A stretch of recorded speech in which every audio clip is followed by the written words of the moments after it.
People, Deluded, I'm back again. I'm an Arsenal fan, but as you lot know, I have opinions on football as a whole, and you know, it's transfer season. It's interesting to know what other teams are doing, what Chelsea are doing, what City are doing, what Liverpool are doing.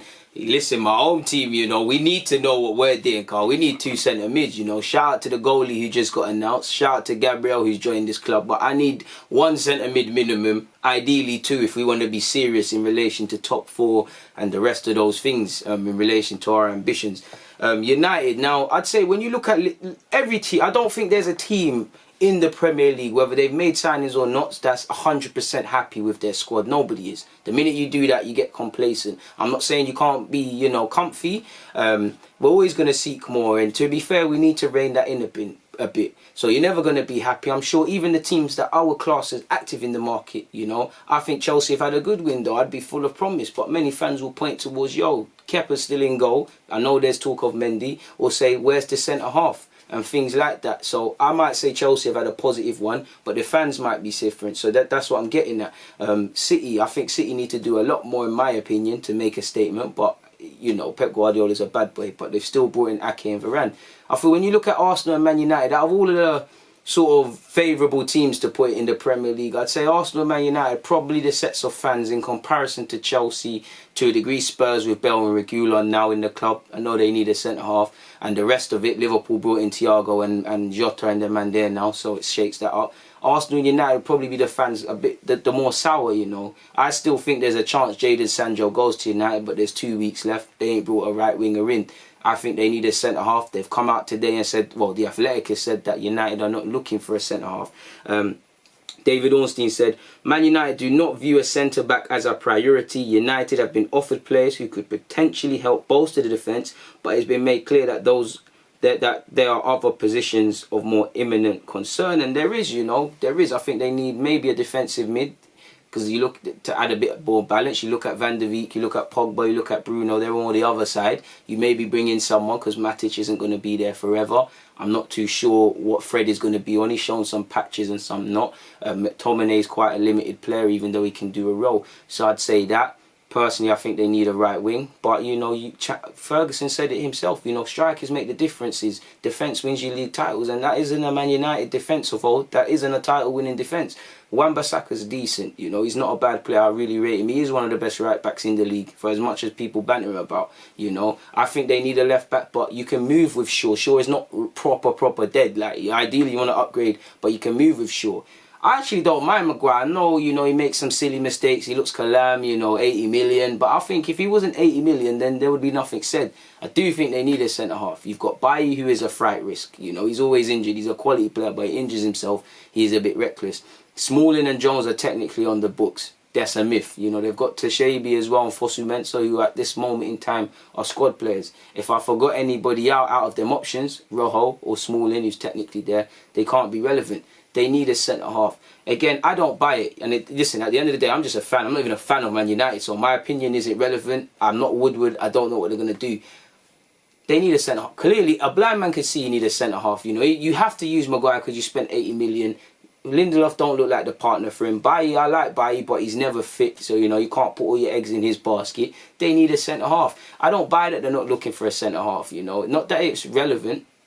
Do you not remember Ole Gunnar Solskjaer talking to Ake and saying we need a left-sided centre-half? How do we know that they didn't go for him? How do we know that United haven't tried to go for centre-halves and have been told no? How do we know that United haven't said a thing where, yeah, we need a centre-half, but if we, for right or wrong, if we can't get the targets we want, whether that's Upamecano, whether that's that young lad from Monaco, we don't want nobody sort of thing. Hence why we're not taking the players allegedly we've been offered. Clubs being offered players is happening as I make this video. It happens all the time. Like that's agents and middlemen's job to do that sort of thing, people. But if you can't go from, you know, Solskjaer's moment saying we're looking for a centre-half, being, you know, a decent chance allegedly of getting up on Upamecano, when the Monaco done, I can't say his name, Benoit something, he's 17.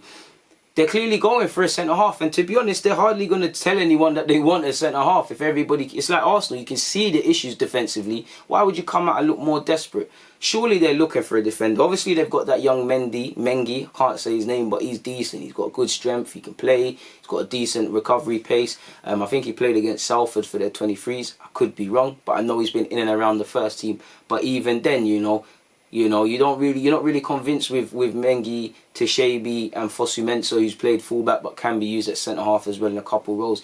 Now, they're not all bad players, but it's like there's not one option you're standardly putting your hat on. And to be fair, even if Mengi does have talent, he's 18 years of age. You know, he's not going to turn United over by himself. He needs that experienced man.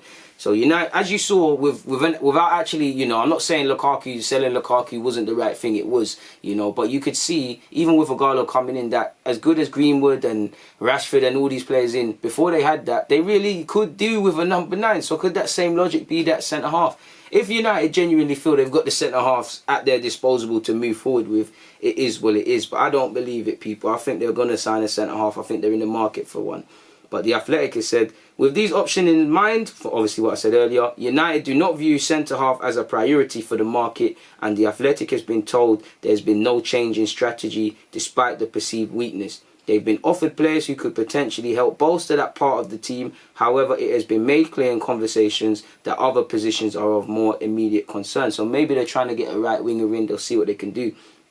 Apparently, you know, there's been talks of Alex Telles from Porto. The Athletic kind of follows that on and said, it is also possible that a left-back will arrive to provide competition for Luke Shaw, with United holding talks over a potential move for Porto's 27-year-old Brazilian international Alex Telles. Yet as centre-half, Solskjaer is said to have faith in his personnel. You don't go from that to trying to tapping up Ake on a football field. Now, they're not correlated. He might have been busting a joke, but a blind man can see United need a centre-half. Your fans know they need a centre-half. Woodward must know he needs a centre-half. Ollie, deep down in his heart, knows he needs a centre-half, you know. And if not, you're going to learn your lesson. You're going to learn your lesson. So I thought that one was a bit crazy. Ironically, you know, Smalling could probably do a job for them based on how he played last year for Roma, but that's probably how I felt about Mkhitaryan when fans were saying that to me. Them man there just need to be moved on and divorced from the club sort of thing. So we'll have to see. You know, Wolves, no relevance for United with Wolves, but Wolves, you know, they got a Portuguese revolution. You know, it's exciting times. They've even got a Portuguese-inspired kit, in my opinion. The signings they're making are decent, man. They've signed that Kai Janova from, can never say his name, but the Dutch youth international from Liverpool. Took me by surprise. But the 18-year-old, ironically, who made his debut for them against Wolves, is going to join them. I don't know if he's going to be playing immediately. He probably has to earn his spot, but I think he's got potential. I'm pretty sure Liverpool have a sell-on clause. He can do a job at centre-half as well as full-back. And it just ties into the good business Wolves have been doing, you know, really and truly. Apparently, they're in talks to sign Semedo, you know, further confirming it as Portuguese FC. You know, they're going to have a decent squad for Nuno to work with. And Nuno, who signed a well-deserved new deal, would be licking his lips at this, man. I think Kai will be a decent player, man. And whatnot, you know, he's made a little bit of history. You know, he was just 16 years of age and 354 days when he was introduced as a substitute as Wolves beat Liverpool to reach the 4th round.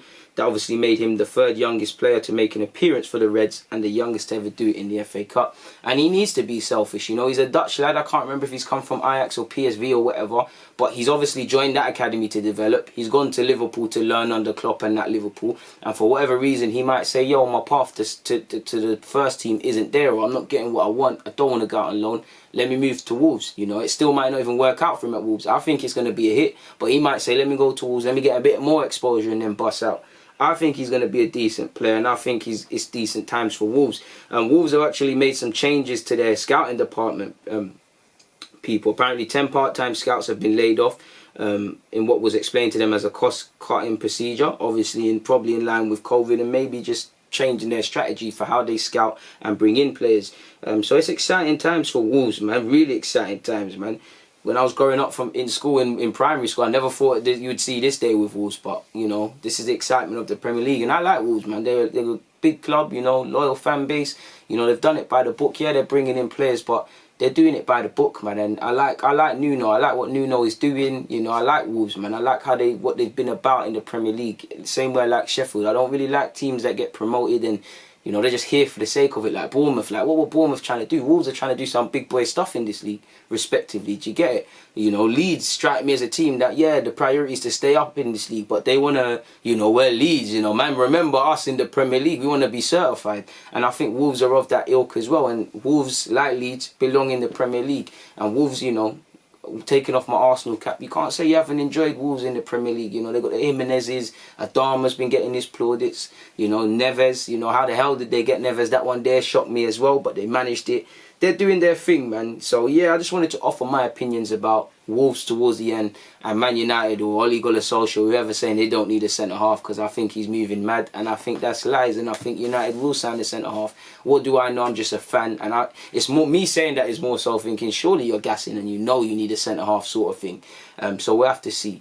It's been an exciting window already. It'll be keen to see, you know, what signings we're gassing up and seeing what they actually do on the football field. There's probably some more surprises to come. Damn it, I hope there's more surprises to come as an Arsenal fan, people. I'm hoping for Partey and Alwa. Hoping we do a madness like Messi says, yeah, I wasn't gassing. I do want to leave. I want to play for Arteta. Obviously, I'm living a movie there and it's not going to happen. But one can dream. And when your team finished 8th last season, all you can do is dream and detach from reality, Carl. When I look at reality, it's a bit of a mad thing, but hopefully Arteta changes our fortunes, you know. And in the same way, Wolves, Leicester, Sheffield, Leeds in Bielsa, they've all got something respectively with their club and their projections to believe in. I believe in Arteta full throttle, people. But I don't necessarily believe in the factors excluding Arteta that will contribute to him being a success. I believe he'll do his job, his remit, you know, scouting the player, well, signing players now in conjunction with Edu, training them up and stuff, and team, you know, finding a way of playing and the team implementation and all of these things.